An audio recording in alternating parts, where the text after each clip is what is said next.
Well, good morning, everyone. Joining us this morning for the latest updates, we have some members of the Republican Governance Group, one of our most active caucuses in the Republican side. These are folks among our friends and colleagues, the most productive, most dedicated, most effective members because they are people who work every day on solutions for the greatest challenges facing our country. And Carlos Jimenez is with us, and Blake Moore, and Julie Fedorchik, and Gabe Evans. Beth Van Dyne may be joining us. I think she had a flight delay. But they've been out in their districts working very hard to help their constituents navigate through the chaos that's been created by the Democrat shutdown. And if you're keeping count, this is day 37. 37. It seems unbelievable to us that we've gone this long. It is officially and shamefully the longest shutdown in U.S. history. Republicans feel very helpless about the situation because, as we've noted, there is really nothing for us to negotiate. We sent them a clean CR, as you know, back in September 19th. We passed it out of the House. It feels like a lifetime ago. But that was a nonpartisan measure. It was 24 pages in length. It has no Republican priorities on it at all. It was merely the status quo to keep the lights on so that the members of Congress and the Republican and Democrat Party could work together to finish the government funding appropriations process. And the Democrats tried to turn that into a game. Now, we're gonna give you the latest updates on that and where we think this is headed. But I just first want to address in a bit more detail the current state of our politics. It has been very interesting to us to see all the pundits trying to spin the results of the election on Tuesday. I just want to point out some simple facts here, and as usual, I try to be concise and give you the highlights here, but there's some things that we really need to point out. First, there were no surprises on Tuesday night, okay? You had blue states and blue cities that voted blue, to the alarm of no one, to the surprise of no one. That was what was expected. It just so happened that New York and New Jersey and Virginia were the states that were in the national spotlight on Tuesday. If the tables had been turned and if the calendar had been different and you had 3 red states, we'd have an entirely different narrative that you all would be writing about. Don't lose the simple facts. Second, the big headline that everyone is writing about appropriately is that the future of the Democrats was set in New York City. A 34-year-old Marxist is now the leader of the Democratic Party, and it is a very dangerous road for them to go down.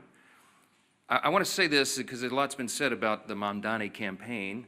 It is very easy to run and win as a socialist, right? All you do is promise everything to everyone for free. What a great message that is. Boy, that really resonates for people who don't study history. And while you're making all those promises, you hope that they never realize the trap that you're actually setting, the impossibility of fulfilling your fantastical claims and dreams, and the extreme danger and chaos that would result if you ever could. When you run as a socialist, you have to hope that they never understand that this will lead to the inevitable loss of their freedom, their opportunity, and their security, the loss of meritocracy and fairness in society, the loss of colorblindness, and the loss of emphasis on character, and the morality and the personal incentive and the common sense that we rely upon to keep a republic in operation. If you run as a socialist, you run on a big list of false claims, and you promise everything to everyone and you can't deliver, and if you were ever able to deliver, it will be to the great detriment of the very people that you lured in to vote for you. Third fact about the election on Tuesday night is that the Democrats, and you all are not writing about this, and you should be, you're not writing enough about it. The Democrats have now set themselves on a collision course in their own tent.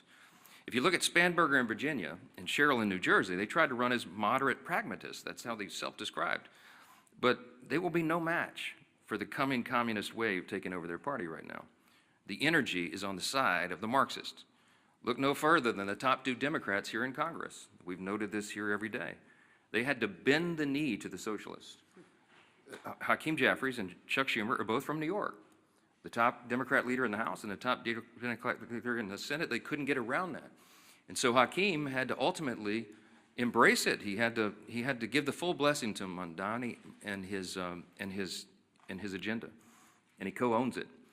And Chuck Schumer flirted with it. He pandered all along. He flirted with that open endorsement till the better end, even though Mamdani is an activist against Israel and an anti-Semite. Chuck Schumer is the highest-ranked Jewish official in America, and even he couldn't bring himself to disclaim that. And as we've noted here every day, the sole reason for the entire federal government being shut down now, the sole reason for all the American people suffering all this pain and hardship is because of the fear of political retribution from the far-left activists who run the Democrat Party. That is the motivation for the shutdown. It's never been about any policy issue at all. It was only so that they could show a fight and try to show that they're tough to this rising far-left activist base in the party. The old guard has been repudiated, and the radicals are taking over the Democratic Party. We have evidence now every day. Yesterday, Jared Golden announced he would not be running for re-election in the state of Maine.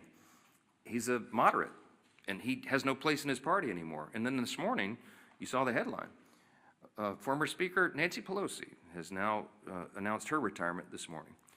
That is a very important sign that I hope that you all will delve into. Even the famous San Francisco liberal is not far left enough for the neo-Marxists. We commend her for her services. We all do, everyone who serves in Congress, but there should be a lot written about that. Fourth point I just want to make in the aftermath of Tuesday is that off-year election results in isolated places are never indicative of the upcoming midterm election. Don't read too much into that. You shouldn't. If you do, you're going to miss it. The GOP is in excellent position to win big next year. And when I say I'm bullish about the midterms, we absolutely are, and there's a lot of reasons for that. This is not groundless optimism. It's based on facts. The reason we're in such a great position is because we are united. And while the Democrats engage in their emerging civil war, Republicans are going to continue to work and deliver for all the new voters that we brought into the party last fall in 2024. There was a true demographic shift in that election, as you know. Record number of Hispanic and Latino voters, Black and African American voters, Jewish voters, union workers, urban voters, young people. And while they say that there's this big swell of enthusiasm of young people based on what happened in New York City Tuesday night, I would give to you Exhibit A on our side. Maybe you're not noticing, but the turning point events at college campuses all around the country are setting records for attendance. You have hundreds of thousands of new young people weekly coming into the movement that are enthusiastic, young conservatives who are looking for truth, who believe in America's founding principles, and who want to be engaged. And they will be engaged in next year's midterms. The third reason is we got a very favorable map. You shouldn't miss this either. I was very bullish even before the current redistricting battles began. As we sit here today, there are 13 House Democrats sitting in districts that President Trump won. There's another 21 of them in districts he came within 5 points of winning. There's only 3, conversely, there's only 3 House Republicans sitting in districts that Kamala Harris won. That's a lopsided map. And after redistricting, we think we'll net a few more seats, handful, maybe 6 to 8. We're in very good position to make history and grow this majority. And finally, I'll just leave you with this. The reason we're so enthusiastic about running next year is we have a real record to run on. Mondami and Democrats want to talk about affordability. We love that subject. We love it. Look at the facts. I brought some this morning. It's the Republicans who are working every day to make life more affordable for working families. And it's not a talking point for us. We are delivering. After 4 long years of skyrocketing prices under the Biden administration, we had to take over. You don't flip a switch and reverse that overnight. It takes a while to work those policies out of the system and to get the new ones in. President Trump and Republicans are delivering results for the American people that they can see and feel. To date, we've seen core inflation is nearing its lowest level in 4 years. Gas prices have fallen to a 4-year low. Prices for everyday goods continue to decline, and blue-collar workers are seeing the largest increase in wage growth in nearly 6 decades. That's the result of our policies. In Congress, House Republicans are working hand in hand with President Trump to advance his affordability agenda. It is President Trump who ran on that. It's President Trump who's delivering on that.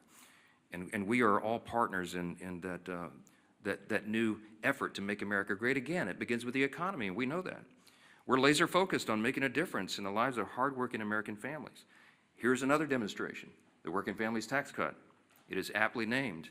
It's the largest tax cut in U.S. history for working and middle-class Americans. You got Bernie Sanders running around. They're talking about the billionaires. It's not this. That's the opposite of the truth. Look at the facts.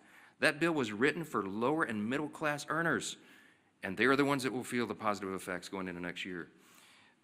We included in that, as you know, no tax on tips, no tax on overtime, real tax relief for seniors. These are the kinds of things that people feel, and they see that we're making good on our promises. We've made historic investments in American energy dominance to drive down the cost of gasoline and groceries. And we're grounding every decision we make in common sense. That's what we restored. That's what we ran on. That's what we're delivering. A return to common sense, not the woke progressive nonsense that they delivered for 4 years, not the spending like drunken sailors that drove cost up for everything with inflation. We're restoring common sense, fiscal responsibility. We're good stewards of taxpayer dollars, and we're refusing to cave right now, today, to the Democrats' wild demand to spend $1.5 trillion in new spending. That is taxpayer dollars, that's your money, that they want to spend to reopen the government. That's their counterproposal. That's why we're not having a negotiation with them. It's ridiculous. Included in the $1.5 trillion that they want to spend is $200 billion, almost $200 billion, to restore health care benefits to illegal aliens. That is taxpayer money that they want to spend for that. They want to send billions of dollars back overseas for social programs in foreign countries. We're not doing that. They want to give $500 million back to the Corporation for Public Broadcasting to prop up left-leaning news organizations. We're not doing that. And by the way, in the middle of all this, they want to cut $50 billion from the Rural Hospital Fund. They can't tell you they care about health care since they put that in their proposal. We're grounding every decision in common sense. And Democrats had their chance.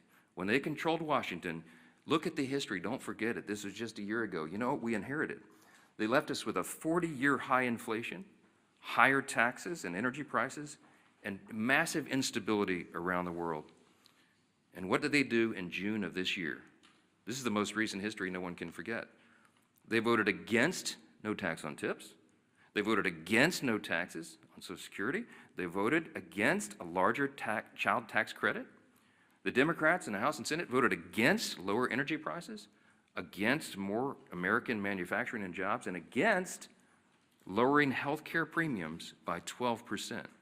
That provision, the cost sharing reduction provision, was in the House version of the Working Families Tax Cut, the big beautiful bill. We sent it over to the Senate, and they worked to strike it out of the bill. Ask the Senate Democrats about that. Right now, they've created another mess. They've created a mess for America with this pointless government shutdown. The Democrats will tell you that they're feeling emboldened. They're feeling emboldened because they had a few blue state election results. It does not change the fact that they have walked their party off a cliff with no parachute and no path forward. The reason we're stuck right now is because of one simple fact. If they vote to reopen the government, the Senate Democrats are afraid that the radicals in their party will say that they caved. They're afraid of the retribution that will come from that. But if they keep the government shut down, they know very well, as we all do, that millions of Americans will continue to suffer as essential services remain unfunded and paychecks to federal workers continue to stay stalled. So our question for Democrats this morning is this: which constituency matters more? The loud radicals in your party or the hardworking American people? I can tell you which side the Republicans are on. 15 times we voted for the hardworking American people. And 15 times so far, the Democrats in Congress have voted for the radicals in their party. It is unconscionable to us that they've allowed it to go on this long. And at some point, all you can do is pray that common sense prevails. And that's what I've been doing a lot of. We hope and pray that there are still Democrats out there. There's just a handful. We need 5 more votes.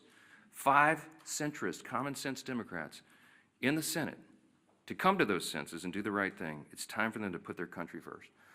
I'm delighted to introduce the next speaker, and he's a congressman from Miami. He's a former mayor of the county down there, and he has been in charge. He served as a police officer, but he was the chief of the fire department down there. I mean, the guy's resume is longer than almost anybody in Congress, and as a son of a firefighter, I always take personal delight in reminding everybody he's the only career firefighter paramedic in Congress. He's doing a great job, and he serves as vice chairman of the Republican Governance Group, one of our largest and most active caucuses I mentioned, and we're truly grateful to have him here to discuss some of these consequences of the government shutdown. Glad to have you. Carlos, come on up. Thank you. Thank you, Mr. Speaker. And if you indulge me, I think you brought me up here to talk about the shutdown, but I will stray a little bit. I'm the only Cuban-born member of Congress. That means I was born in Cuba. I was not born here in the United States. I didn't speak a word of English until I got here. I was 7 years old. And the reason I'm here is that my parents brought me here seeking freedom. Freedom from communism, freedom from a Marxist regime. And so I can tell you that I know a communist and a Marxist when I see one. They may call themselves socialists, they may call themselves a democratic socialist, but make no mistake, Mondami in New York, he's a Marxist. And the thing that bothers me is he's very proud to say, well, I'm young, I'm this, I'm that, I'm Muslim. Hey, I understand you can be proud of that. But then, if you're so proud, don't call yourself a democratic socialist. You are a Marxist. Go ahead. Tell people exactly who you are. He couldn't, and he can't because he knew he wouldn't get elected.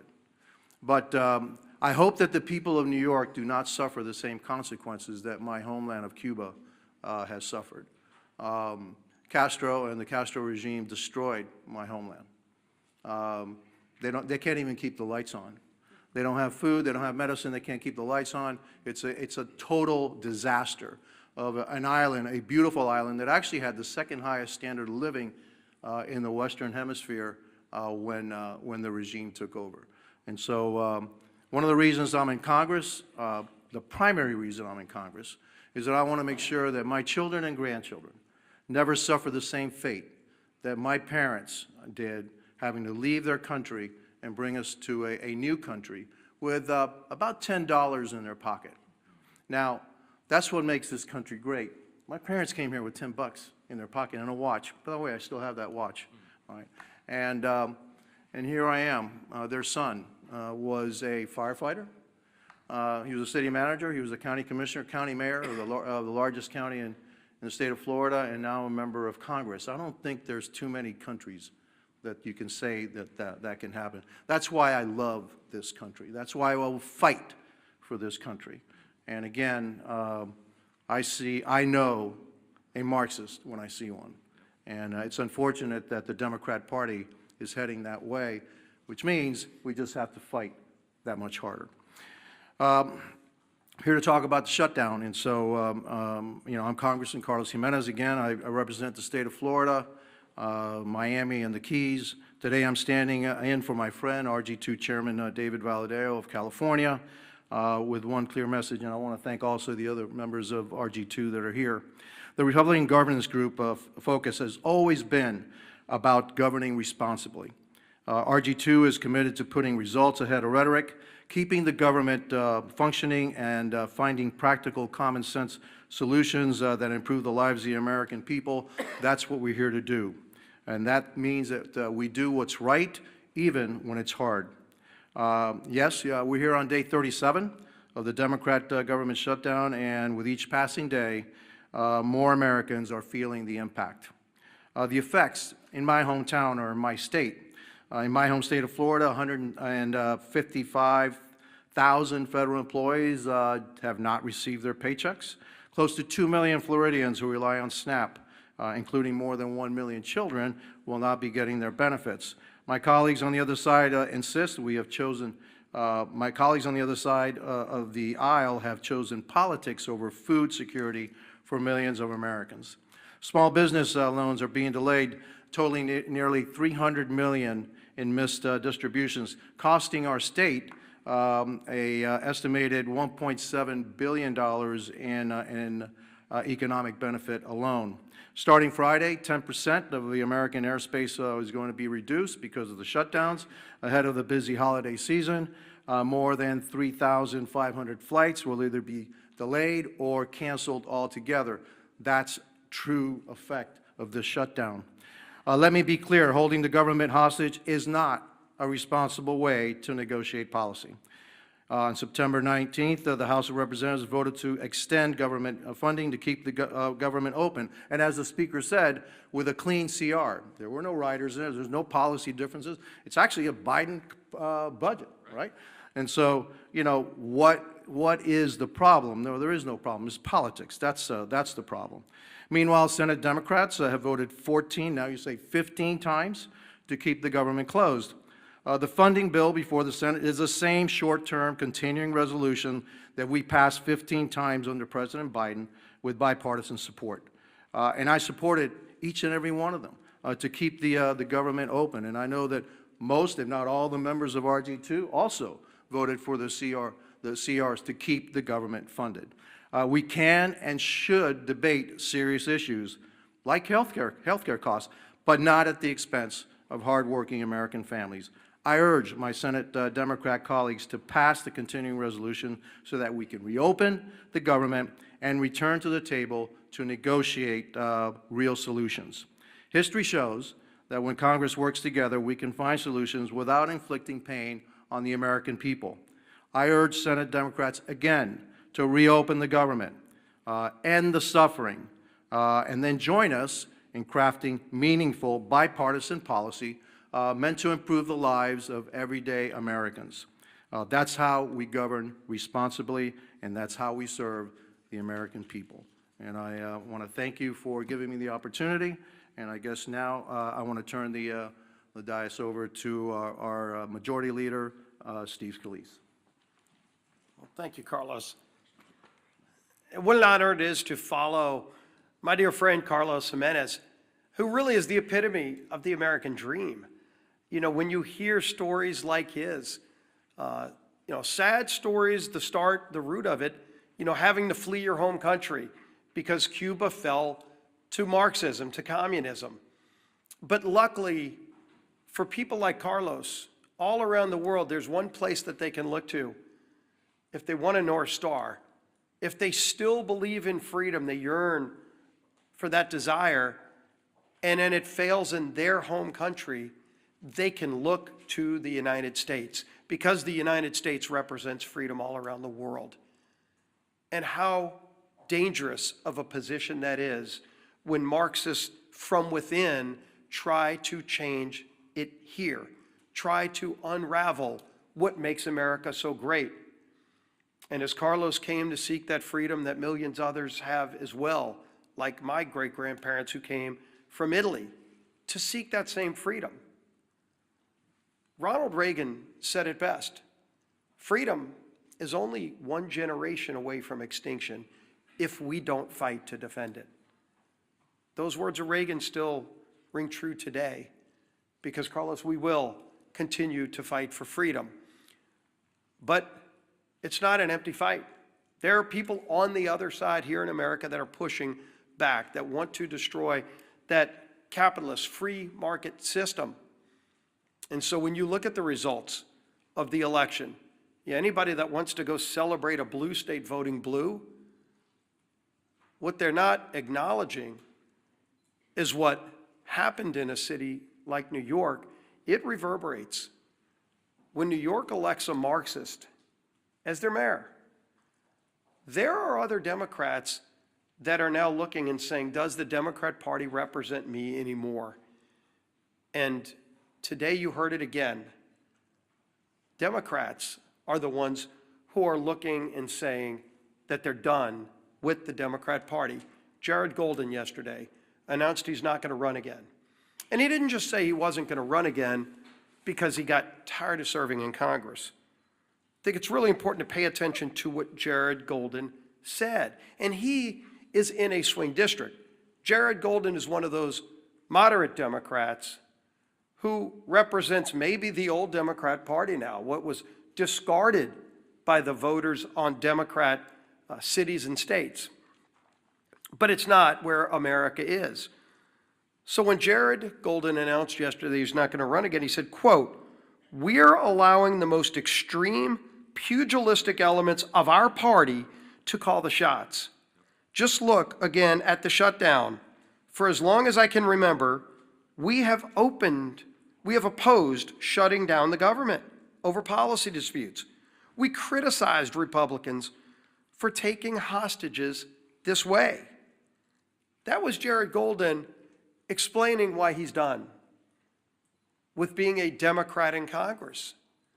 And when the Democrat Party no longer stands for common sense, for members that do on occasion reach across the aisle, they're going to be relegated to a scrap heap of history, because America is not a socialist nation. While the Democrat Party has turned their leadership structure over to a socialist, it's not where America is. And if they're running people like Jared Golden out of their party, they can go celebrate the results of last night's election. Again, if Alabama held an election also Tuesday, and gee whiz, a Republican governor was elected governor of Alabama, would anybody be writing a story about it? Of course not. So let them go celebrate New Jersey electing a Democrat governor, New York City electing a Democrat. The real concern is that the Cuomo wing of the Democrat Party got destroyed by the Mondami wing of the Democrat Party. And if they want to call that a victory, good luck. Something tells me they're not going to be sending Mondami to swing districts around America. He's not going to Maine. Let Mondami go to Maine for that now open seat in Congress, a 50-50 district. Will they be sending Mondami to those kind of swing districts? Colorado, where somebody like Gabe Evans represents, is Mondami going to be going there? Because that's where their party is now headed. And they chose that. But America is not embracing that form of socialism. We know what you get from socialism. You get the promises of free everything.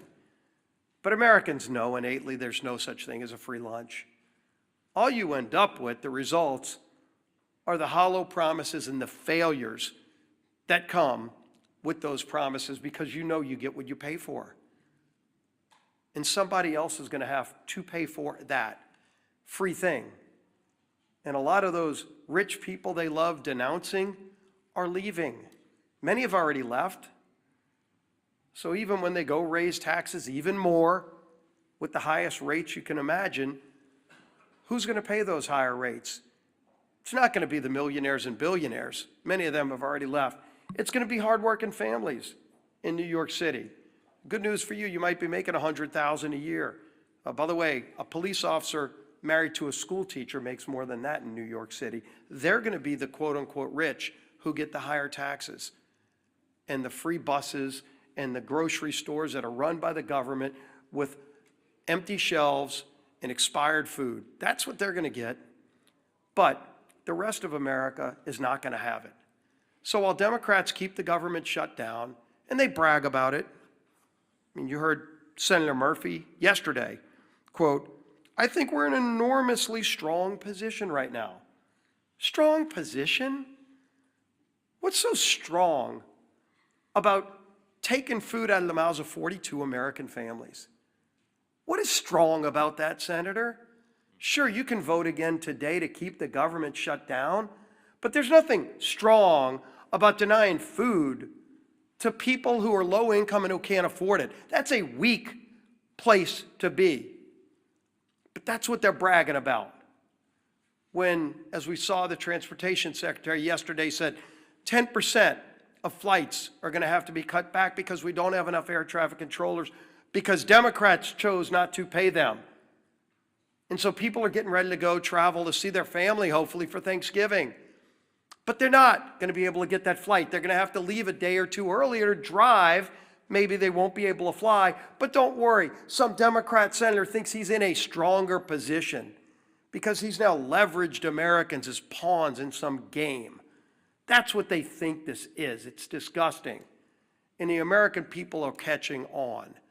And so while Democrats applaud socialism being the new wave of their party, the few common sense Democrats left in their party are leaving, running for the exits.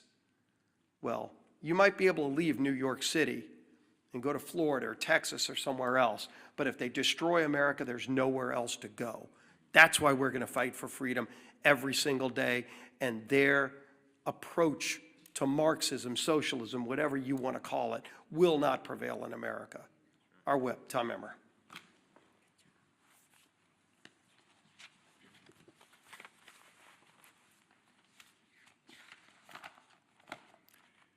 It's day 37 of the Democrat government shutdown, and one thing has become clearer, more clear now than ever.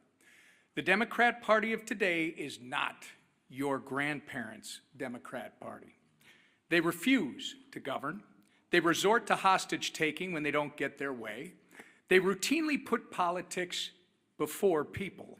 And now they have made communists and assassination fantasizers the pillars of their party.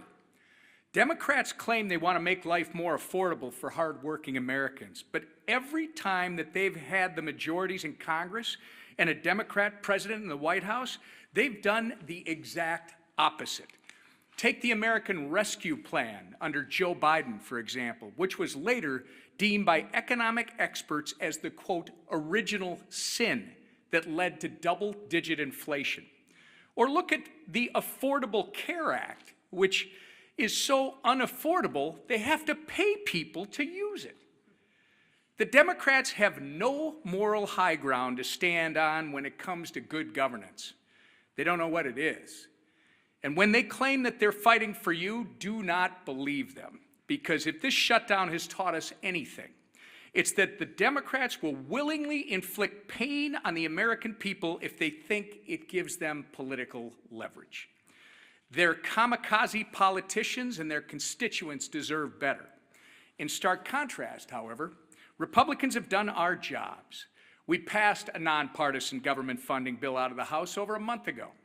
All we need, as the Speaker said earlier, is just 5 Democrats in the Senate to grow a spine, stand up to the radicals in their party, and join us in getting our clean CR to the president's desk.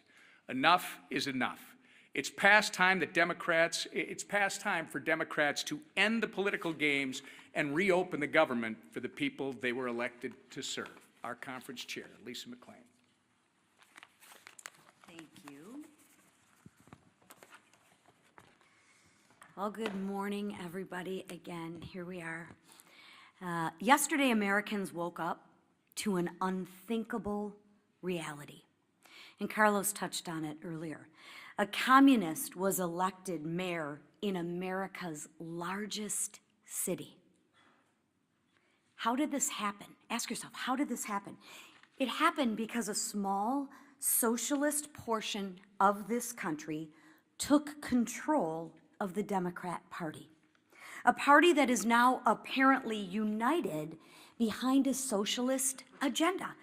And slogans always seem to start with the same word: free. Free food, free rent, free buses, right? I feel like I'm at an Oprah Winfrey show. You get a car and you get a car. Well, this isn't the Oprah Winfrey show. And like many of you, my parents taught me a really good lesson when I was young. Nothing is free. Everything comes with a cost. Absolutely nothing is free. We all learned that. Look no further than the Democrats' disastrous shutdown plan. They want to give free health care to illegals. Come to our country. We'll give you, illegally mind you, we'll give you free health care on the backs of hard-working Americans. And in demanding that, they're asking for $1.5 trillion in wasteful spending and a painful shutdown.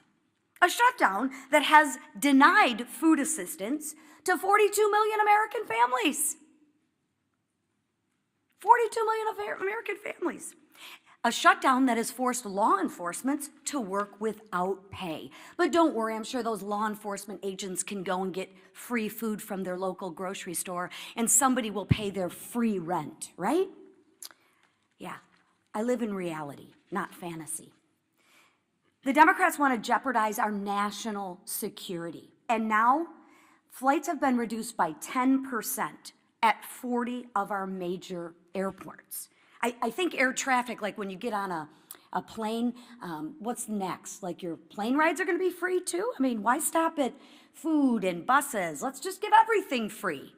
It doesn't work like that, people. Nothing's free. Somebody is paying. And who pays? Anybody want to guess who pays? Hardworking taxpayers, American taxpayers. That's who pay.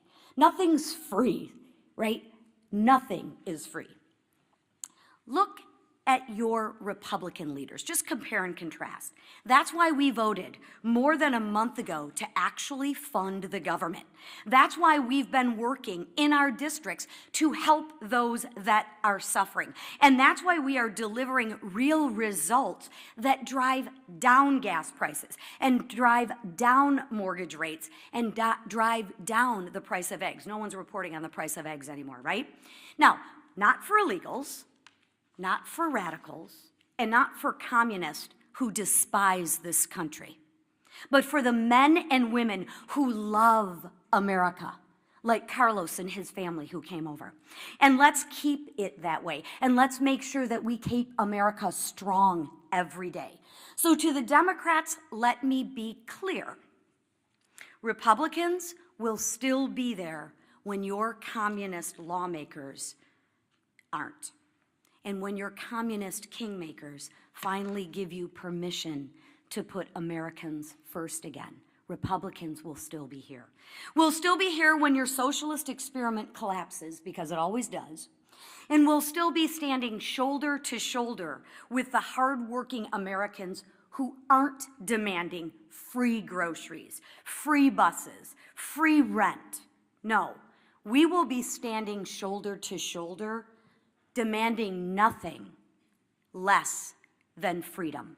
That is what Republicans demand, freedom. Because that's what makes this country great.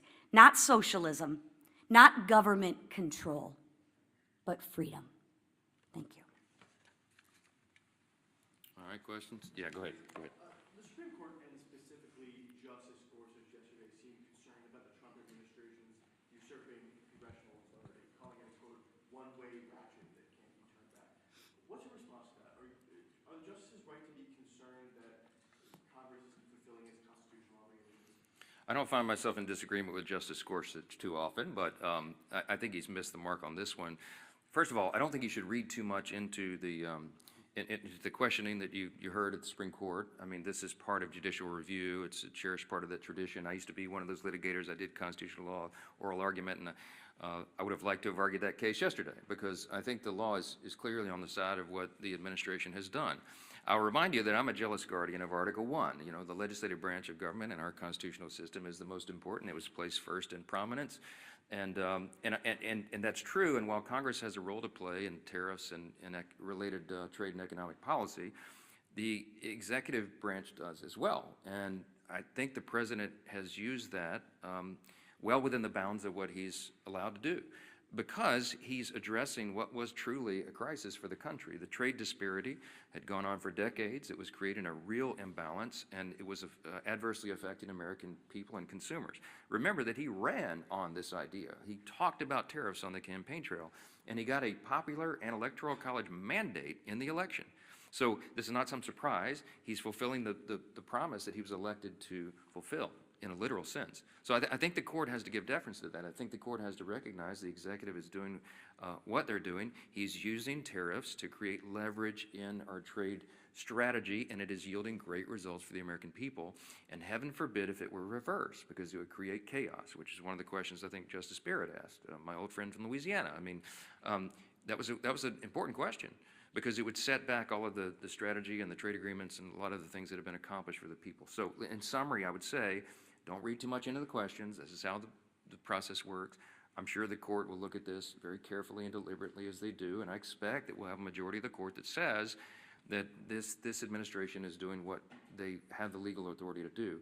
If I felt like the executive branch had overstepped its bounds on trade or on the tariffs or something, I would have stepped in. I mean, that's my job as the Speaker of the House over the legislative branch. I would have done it in my own way, to be candid. I would have gone to the president privately and said, hey, sir, enough. I think you're overstepped the bounds. Let's try to figure that out. I wouldn't have publicly had a big spat with him, because it wouldn't have been necessary. But that conversation didn't happen, because I believe that what he's done is well within the bounds. And so we'll see what the court does. Yes? Thanks, Mr. Speaker. Leader Thune has said on a number of occasions that in exchange for reopening the government, he will promise Democrats a vote on ACA subsidies by a date certain. Will you do the same now? He promised it a long time ago, and he was rebuffed. I mean, that's not what this is about. I mean, they've demonstrated over and over and over.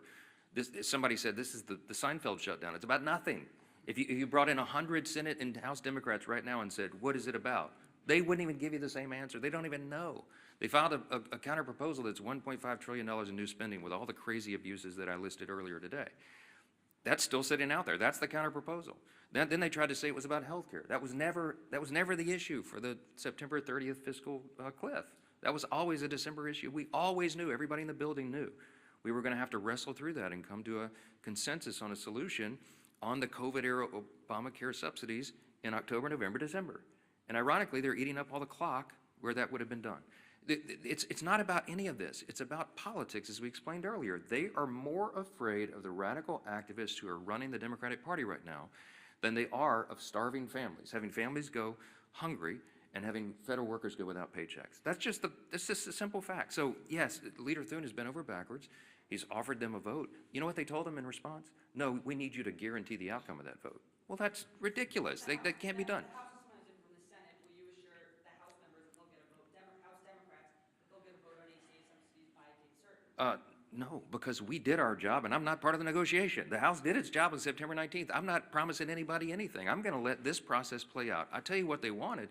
I'll tell you what Schumer and Jeffries wanted. In fact, Chuck Schumer said it publicly and decried that Thune and I would not go in a back room with them and make a four corners agreement on Obamacare subsidies. And I said, there's no way. That it was never possible or appropriate for that to be handled on a CR, on a short-term stopgap funding measure. And he knows that.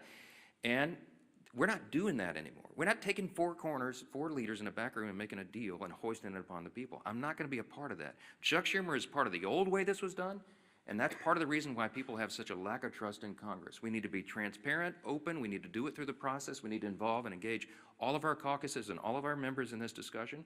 Healthcare is very complicated. It is very complex, and it is not something four people can go in a smoke-filled room in the back and make a deal on. I reject it. Yes. Speaker, the president yesterday said that Republicans were getting compelled for the shutdown. Is it helpful to have them talking like this when it's actually emboldening Democrats not to pay? Look, I've spoken with the president about it. I reminded him, as I said this morning, this was not a surprise to us. I mean, blue states elected blue leaders. I mean, yeah, so what? I mean, it would have been a huge headline if we could have had an upset there, but that was to be expected. As Leader Scalise said, I mean, you know, if the three big elections yesterday would have been in, you know, Louisiana, Alabama, and Texas, you'd have a totally different narrative, right? Or name any red state. It just so happened that those were the blue states. That was the blue outcomes. That's what everybody expected. I don't read too much into that. Yes, front row. Morning. Two questions. One, about the shutdown, you said 48-hour notice for the House to return. Does that include this weekend? And then a question for you and for Chairwoman McClain. Egg prices are no longer in the headlines, but food prices themselves have still been going up. Grocery prices are still going up. How do you respond to that? Yeah, but the USDA has reported, and all of the economists have shown, food prices always go up. There's an inflationary level that's built into grocery prices, but they're going up at a much slower pace. In other words, the economic policies, even though all the provisions of the Working Families Tax Cut have not yet been implemented, that's going to make a dramatic effect. It's going to be like jet fuel to the economy. We have all these pro-growth policies that will bring down costs, increase wages, increase jobs, and more access to the economic rung so that more people can climb up the ladder. But in the meantime, even the fact that we have made these positive steps and momentum, grocery prices are rising at their slowest level in many years. You should look into that. So, I mean, that is an exhibit C, and the argument that it's Republican policies that are the only thing that's going to bring that down. The reason that your grocery prices are so high, it's multifaceted. But it's because we had 4 years of Bidenomics. Remember when they tried to tell you that Bidenomics was so good for you and your family, and everybody went, what are you talking about? That's part of the reason we shellacked them in the election last fall, because they were trying to sell you a bill of goods that wasn't true. And the reason that inflation rose is because, as was noted earlier, the big signature pieces of legislation that they passed in the Biden administration were disastrous for the economy. And it made inflation rise rapidly. Why? Because when you pour more dollars into the economy, that is the effect. It's just as sure as gravity. It's basic economics. And the Marxists and the socialists who are taking over the Democratic Party turn a blind eye to the reality of basic economics. And you're going to see the effects of that as well. Yes?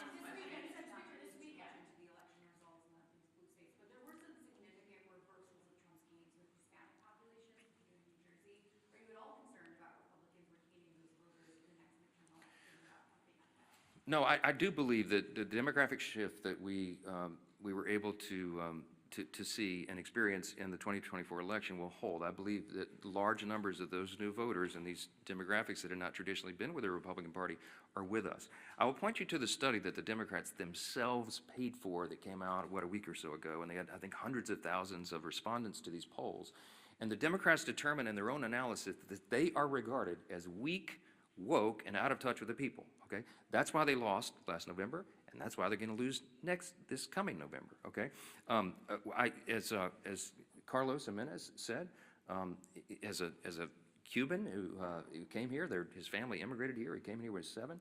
This is the American dream. I know that the Hispanic and Latino populations across this country understand which party is delivering for them, and they're going to feel that positive effect. They're going to feel increased wages and more opportunity, and before they get to that election next fall. And that's why we did the big, beautiful bill, the Working Families Tax Cut, so early in the year, because we wanted that to really take hold after the beginning of the year so that people will feel that. And we're convinced they will, and I think that's going to inure to our benefit. Thank you all so much.